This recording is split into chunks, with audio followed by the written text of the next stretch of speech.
નમસ્કાર વિદ્યાર્થી મિત્રો, આજના વર્ચ્યુઅલ ક્લાસરૂમ ટ્રેનિંગ પ્રોગ્રામમાં આપ સૌનું હાર્દિક સ્વાગત છે.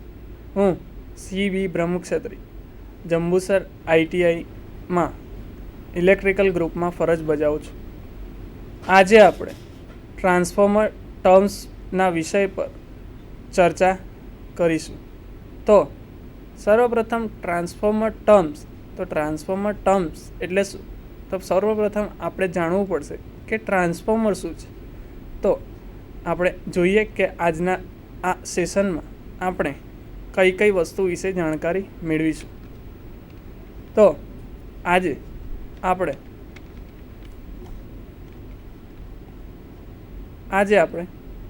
ટ્રાન્સફોર્મર વિશે માહિતગાર થઈશું. તો ટ્રાન્સફોર્મર શું છે? તો સર્વપ્રથમ આપણે ટ્રાન્સફોર્મર, આદર્શ ટ્રાન્સફોર્મર, ઉર્જા નુકસાન, ટ્રાન્સફોર્મરના પ્રકાર અને ટ્રાન્સફોર્મરની ટર્મ્સ વિશે અંતિમમાં માહિતગાર થઈશું. તો ટ્રાન્સફોર્મર શું છે? તો ટ્રાન્સફોર્મર એ એક એવું ઉપકરણ છે કે જે એસીના વોલ્ટેજને વધઘટ કરે છે. તો ટ્રાન્સફોર્મર એ ઇલેક્ટ્રિકલ સાઇડનું એક હાર્દ કહેવામાં આવે છે. ટ્રાન્સફોર્મર વગર ઇલેક્ટ્રિક સાઇડ આપણને કંઈ પણ જાણી શકાતી નથી અને તેના વગર કોઈ પણ કામગીરી કરવી મુશ્કેલ બની જાય છે. તો ટ્રાન્સફોર્મર એ સ્થિર ઉપકરણ છે. સ્થિર ઉપકરણ એનો અર્થ એ થાય છે કે તેમાં કોઈ ફરતા ભાગો હોતા નથી, પણ ટ્રાન્સફોર્મર ફર્યા વગર જ પોતાનું એક વોલ્ટેજ પરથી બીજા વોલ્ટેજ પર એનું સ્ટેપ અપ કરે છે કાં તો સ્ટેપ ડાઉન કરે છે. એટલે ટ્રાન્સફોર્મર એ એક એવું ઉપકરણ છે જે વોલ્ટેજને સ્ટેપ અપ એટલે વોલ્ટેજમાં વધારો કરે છે કે વોલ્ટેજમાં ઘટાડો કરે છે. હવે ટ્રાન્સફોર્મર વિશે આપણે અંદરથી માહિતી મેળવીશું. તો તે ટ્રાન્સફોર્મર છે તે વિદ્યુત ઉત્પન્ન કરતો નથી અને પાવર ઉપર આનો કોઈ પ્રભાવ પડતો નથી તથા આ ટ્રાન્સફોર્મર પર ફ્રીક્વન્સીથી કોઈ પ્રભાવ પડતો નથી. હવે મેં જે જણાવ્યું તેમ ટ્રાન્સફોર્મરમાં પણ કોઈ ફરતા ભાગ હોતા નથી. બધા જ ભાગો સ્થિર હોય છે. સ્થિર એટલે એક જગ્યાએ મૂકીએ પછી તેના અંદરના ભાગો તે જગ્યાએ જ રહે છે. તેમાં હલનચલન કે કોઈ ફરવાનું થતું નથી. એટલે ટ્રાન્સફોર્મરમાં કોઈ ફરતા ભાગ હોતા નથી. હવે ટ્રાન્સફોર્મર એસી વોલ્ટેજને ઓછા વોલ્ટેજમાં અથવા ઓછા વોલ્ટેજને હાઈ વોલ્ટેજમાં પરાવર્તિત કરી શકે છે. હાઈ વોલ્ટેજને લો વોલ્ટેજમાં રૂપાંતર કરી આપતા ટ્રાન્સફોર્મરને સ્ટેપ ડાઉન ટ્રાન્સફોર્મર કહે છે અને લો વોલ્ટેજને વધારે વોલ્ટેજમાં પરિવર્તિત કરી આપતા ટ્રાન્સફોર્મરને સ્ટેપ અપ ટ્રાન્સફોર્મર કહે છે. હવે આ તો આપણે ટ્રાન્સફોર્મર વિશે ઉપરથી માહિતી મેળવી. તેના પરથી આપણે જાણી શક્યા છે કે ટ્રાન્સફોર્મર એક સ્થિર ભાગ છે. તેમાં કોઈ ફ્રીક્વન્સી કે પાવરના વધઘટથી તેને કોઈ અસર થતો નથી. ટ્રાન્સફોર્મર ખાલી વોલ્ટેજને વધારે છે કાં તો ઘટાડે છે. વધારે વોલ્ટેજ કરે તો તેને સ્ટેપ અપ કહેવાય અને વોલ્ટેજને ઓછા કરે તો તેને સ્ટેપ ડાઉન ટ્રાન્સફોર્મર કહે છે. હવે ટ્રાન્સફોર્મર વિશે જાણીએ તે પહેલાં ટ્રાન્સફોર્મર આપણે શું જોઈ શકીએ? તો ટ્રાન્સફોર્મર એક આદર્શ રીતે જોઈએ તો આદર્શ ટ્રાન્સફોર્મર કેવા પ્રકારનું હોય? તો આદર્શ ટ્રાન્સફોર્મર કે જે ટ્રાન્સફોર્મરની કોરમાં કોઈ પણ પ્રકારની શક્તિનો લોસ થતો નથી તથા જેના વાઇન્ડિંગમાં કોઈ પણ પાવરનો લોસ થતો નથી તેવા ટ્રાન્સફોર્મરને આદર્શ ટ્રાન્સફોર્મર કહે છે. વાસ્તવમાં આદર્શ ટ્રાન્સફોર્મર પોસિબલ હોતું નથી, એટલે તે શક્ય નથી. કારણ કે કોઈ પણ વસ્તુ લઈએ તેમાં નુકસાન કે ઉર્જાનો વ્યય એવું તો થતું રહેવાનું છે, કારણ કે ટ્રાન્સફોર્મર આદર્શ હોય તો તેના કોરમાં લોસ થાય નહીં, પરંતુ એવું તો શક્ય થતું નથી, કારણ કે કોરમાં તો શક્તિનો લોસ થવાનો જ છે, જેને આયન લોસ કહે છે. એટલે મિત્રો, કોરમાં જે લોસ થાય તેને કહેવાય આયન લોસ, અને વાઇન્ડિંગમાં જે લોસ થાય તેને કહેવાય કોપર લોસ. એટલે કોર લોસ અને કોપર લોસ બે પ્રકારના લોસ ટ્રાન્સફોર્મર સાથે જોડાયેલા છે. હવે જો આદર્શ ટ્રાન્સફોર્મર હોય તો આવું થશે નહીં, પણ તે વાસ્તવિકમાં શક્ય હોતું નથી. એટલે ટ્રાન્સફોર્મર એટલે એક એવી ડિવાઇસ કે જેમાં કોર હોય અને વાઇન્ડિંગ હોય. હવે વાઇન્ડિંગ હોય તો બે પ્રકારના વાઇન્ડિંગ, એક હોય સ્ટેપ અપ પ્રકારનું અને બીજું સ્ટેપ ડાઉન. હવે વાઇન્ડિંગ કહીશું આપણે તો વાઇન્ડિંગમાં પ્રાઇમરી વાઇન્ડિંગ અને બીજું હોય તે સેકન્ડરી વાઇન્ડિંગ. એટલે આદર્શ ટ્રાન્સફોર્મરના કાર્ય પર વાસ્તવિક ટ્રાન્સફોર્મરને સહેલાઈથી સમજી શકાય છે. હવે આદર્શ ટ્રાન્સફોર્મરની પ્રાઇમરી વાઇન્ડિંગને સપ્લાય આપવામાં આવે છે. એટલે મેં જણાવ્યું કે એક પ્રાઇમરી વાઇન્ડિંગ અને બીજું સેકન્ડરી વાઇન્ડિંગ. પ્રાઇમરી વાઇન્ડિંગને સપ્લાય સાથે જોડવામાં આવે અને સેકન્ડરી વાઇન્ડિંગને તેના લોડ સાથે જોડવામાં આવે છે. તેની વિસ્તૃત જાણકારી માટે આપણે પીપીટી પર જોઈએ કે જેને કારણે કોઇલમાંથી મેગ્નેટિક કરંટ પસાર થાય છે. એટલે ટ્રાન્સફોર્મરના કોઇલમાંથી મેગ્નેટિક કરંટ પસાર થાય છે, એટલે કોઇલ રેઝિસ્ટન્સ કેવો હોવો જોઈએ? ઓછો હોવો જોઈએ અને માત્ર ઇન્ડક્ટન્સ હોવો જોઈએ. એટલે આના જે કોઇલ છે ટ્રાન્સફોર્મરની, તેમાં ખાલી ઇન્ડક્ટન્સ જ હોય છે. ટ્રાન્સફોર્મર વિશે વિગતવાર માહિતી માટે આપણે એક વિડીયો ચાલુ કરીશું, જેના વિશે માહિતી મેળવીશું. હવે ટ્રાન્સફોર્મર, તો આ ટ્રાન્સફોર્મર 3 ફેઝ ટ્રાન્સફોર્મર છે. તેમાં એક સાઈડથી આપણે પ્રાઇમરી અને બીજી બાજુ સેકન્ડરી વોલ્ટેજ મેળવી શકીએ છીએ. હવે ટ્રાન્સફોર્મરની બનાવટ આ રીતની હોય છે. બહાર રેડિએટર, ઉપર કન્ઝર્વેટર ટેન્ક અને ઉપર બુશિંગ રાખેલા હોય છે. હવે ટ્રાન્સફોર્મરની અંદરના ભાગનો આપણે વાત કરીએ તો અંદર 3 કોઇલ અને 3 વાઇન્ડિંગ હોય. હવે 3 કોઇલ હોય. હવે એનો આ વર્કિંગ પ્રિન્સિપલ છે, તે મ્યુચ્યુઅલ ઇન્ડક્ટન્સના પ્રિન્સિપલ પર કામ કરે છે. આવી રીતે ફરતો વાહક, એના લીધે એકમાંથી બીજામાં EMF ઇન્ડ્યુસ થતું હોય છે. તથા હવે આને આપણે કહીએ પ્રાઇમરી વાઇન્ડિંગ, અને બીજું છે પ્રાઇમરી વાઇન્ડિંગની કોઇલ હોય. કોઇલને લીધે આજુબાજુમાં ચુંબકીય ક્ષેત્ર પેદા થાય છે.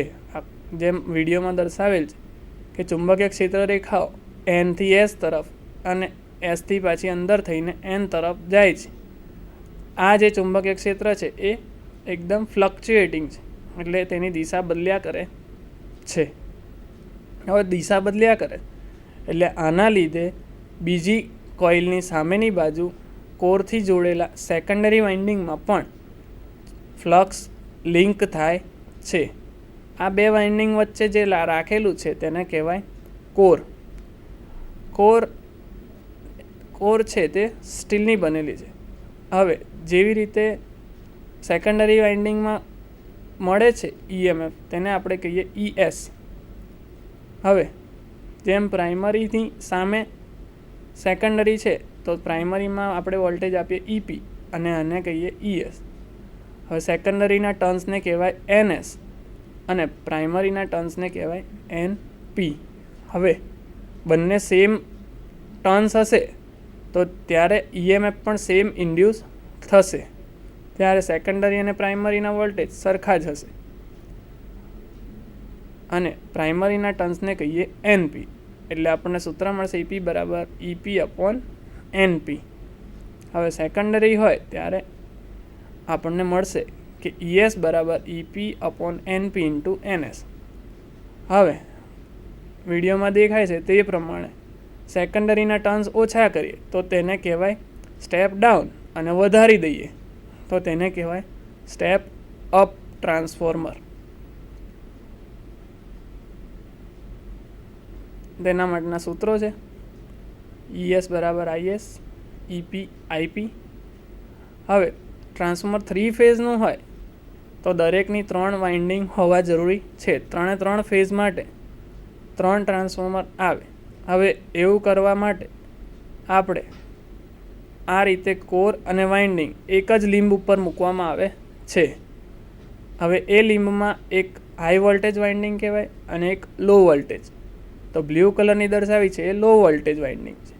તો એ લો વોલ્ટેજ વાઇન્ડિંગ કોરની નજીકની સાઈડ રાખવામાં આવે છે, જ્યારે હાઈ વોલ્ટેજ વાઇન્ડિંગ બહારની સાઈડ રાખવામાં આવતી હોય છે.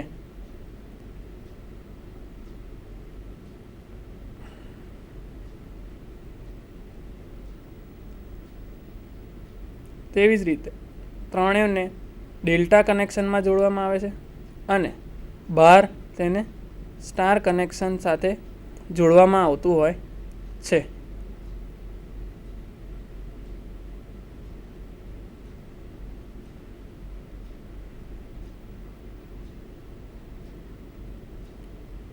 તેથી સ્ટેપ અપ અને સ્ટેપ ડાઉન કરવું ઇઝી બની જાય છે અને સ્ટારમાં આપણને એક અલગ વાયર ન્યુટ્રલ પણ બહાર મળતો જોવા મળી રહ્યો છે અને તેને ત્યાંથી બહાર બુશિંગ જોડે જોડી અને આપણે ટ્રાન્સફોર્મરનું કામ કરી શકતા હોઈએ છે. હવે ટ્રાન્સફોર્મર જ્યારે કામ કરતું હશે ત્યારે તેમાં કોર પણ વાપરવી જરૂરી બની જાય છે. આ કોર સ્ટીલની સ્ટેમ્પિંગ એટલે સ્ટીલના નાના નાના પતરા પાડી તેને જોડવામાં આવતી હોય છે. આનું કારણ એ જ છે કે કોરનો લોસ આપણે ઘટાડી શકીએ. જેમ વિડીયોમાં દેખાઈ રહ્યું છે તેમ HV-LV વાઇન્ડિંગ આ કોરની ઉપર બેસાડવામાં આવે છે અને તેવી રીતે તેનું કાર્ય કરે છે. આમાં eddy current losses, hysteresis losses અને I2R લોસીસ થાય છે. I2R લોસીસને લીધે ટ્રાન્સફોર્મરમાં ગરમી ઉત્પન્ન થતી હોય છે. આ ગરમીને પહોંચી વળવા માટે આપણે ટ્રાન્સફોર્મરમાં કુલિંગ મીડિયમ તરીકે રેડિએટર રાખવામાં આવે છે. આ રેડિએટરને લીધે બધી હીટ બહાર ફેંકાઈ જાય છે, પણ ટ્રાન્સફોર્મરને ઓઇલમાં મૂકવામાં આવે છે જે તેને ઠંડુ પાડવાનું કામ કરે છે.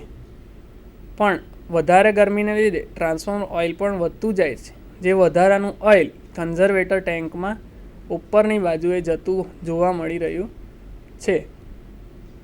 તો મિત્રો, આપણને આ જે વિડીયો પરથી ટ્રાન્સફોર્મર વિશે અંદરની માહિતી મળી તેના માટે આપણે e-લર્નિંગ એજ્યુકેશન .org સાઇટ માટે આભાર આપીએ છીએ. હવે આગળ આપણે ટ્રાન્સફોર્મર વિશે PPT પર ધ્યાનથી જોઈશું. એટલે ઉર્જા નુકસાન. તો ટ્રાન્સફોર્મરમાં કઈ રીતે ઉર્જાનું નુકસાન થતું હોય છે. તો ટ્રાન્સફોર્મર નુકસાન ભાર સાથે અલગ અલગ હોય છે. એટલે જેમ જેમ લોડ વધતો જાય તેમ તેમ ઉર્જાનું નુકસાન પણ વધતું જાય છે. તેથી તે પર કોઈ લોડ નુકસાન, સંપૂર્ણ ભાર નુકસાન, અડધો લોડ નુકસાન અને શરતો નુકસાન વ્યક્ત કરવા માટે ઘણી વખત ઉપયોગી છે. એટલે દરેક વખતે ટ્રાન્સફોર્મર અલગ અલગ રીતે લોસ થતા હોય છે. ધારો કે કોઈ ગરમ જગ્યા છે તો ત્યાં I2R લોસ વધારે થતો, એટલે ટ્રાન્સફોર્મર છે તે ટ્રાન્સફોર્મરનું ઓઇલ ઝડપથી ગરમ થઈ જાય અને વરાળના સ્વરૂપે આપણને કન્ઝર્વેટર ટેન્કમાં વધી જાય અને ઓઇલ કદાચ કન્ઝર્વેટર ટેન્કની બહાર નીકળી જતું જોવા મળે છે. તેવી રીતે જેમ જેમ લોડ વધશે તેમ તેમ તેના નુકસાનની સ્થિતિ પણ વધવા માંડશે. હવે આગળ ટ્રાન્સફોર્મરના મૂળભૂત પ્રકારો, જેમ આપણે ચર્ચા કરી તેના 2 મૂળભૂત પ્રકારો છે, step down transformer, step up transformer. હવે સ્ટેપ ડાઉન ટ્રાન્સફોર્મર વિશે માહિતી મેળવવા માટે આપણે ટેલિટોપનો ઉપયોગ કરીશું. તો સ્ટેપ ડાઉન ટ્રાન્સફોર્મર.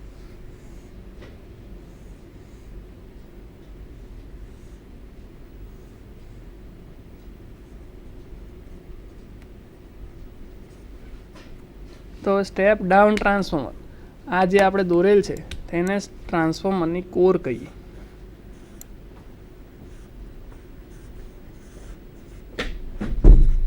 ટ્રાન્સફોર્મરની કોર પર આને આપણે વાઇન્ડિંગ કહીએ.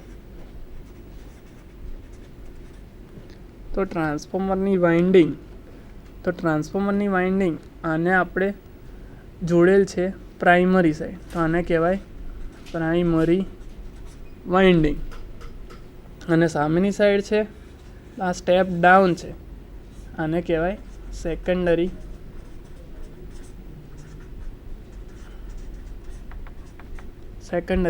વાઇન્ડિંગ. આને સોર્સ સાથે લોડ સાથે જોડવામાં આવતી હોય છે. હવે આ લોડ સાથે એટલે અહીંયા એક લોડ કનેક્ટ કરી, અહીંયા આપણે સોર્સ કનેક્ટ કરી ES. ઠીક છે. તો આના ટર્ન્સ છે NP અને આ બાજુ જે ટર્ન્સ છે એને કહીએ NS. આ પ્રાઇમરીના ટર્ન્સ અને આ સેકન્ડરીના ટર્ન્સ. તો સ્ટેપ ડાઉનમાં આ ટર્ન્સ કરતાં આ બાજુ આંટાની સંખ્યા કેવી છે? ઓછી. તો આ ટ્રાન્સફોર્મરને કહેવાય સ્ટેપ ડાઉન ટ્રાન્સફોર્મર. તો આ વખતે સૂત્ર બનશે તો કે NP ગ્રેટર ધેન NS. પ્રાઇમરીના ટર્ન્સ સેકન્ડરીના ટર્ન્સ કરતાં વધારે છે. તો આવા ટ્રાન્સફોર્મરને આપણે સ્ટેપ ડાઉન ટ્રાન્સફોર્મર તરીકે ઓળખીએ છીએ. હવે તેનો બીજો પ્રકાર છે સ્ટેપ અપ ટ્રાન્સફોર્મર. અપ એટલે વધારું. તો ટેલિટોપનો ઉપયોગ કરીને સ્ટેપ અપ ટ્રાન્સફોર્મર વિશે આપણે માહિતગાર થઈશું. તો સ્ટેપ અપ ટ્રાન્સફોર્મર કોને કહેવાય? તો એક ટ્રાન્સફોર્મરનું સંખ્યા એટલે એ વર્ડને કહીશું આપણે ટર્ન્સ. એટલે ટર્ન્સને પ્રાથમિક સંખ્યા કરતાં સેકન્ડરીમાં વધારે હોય તો આવા ટ્રાન્સફોર્મરને આપણે સ્ટેપ અપ ટ્રાન્સફોર્મર તરીકે ઓળખીશું. તેના માટે આપણે ટેલિટોપનો ઉપયોગ કરીશું.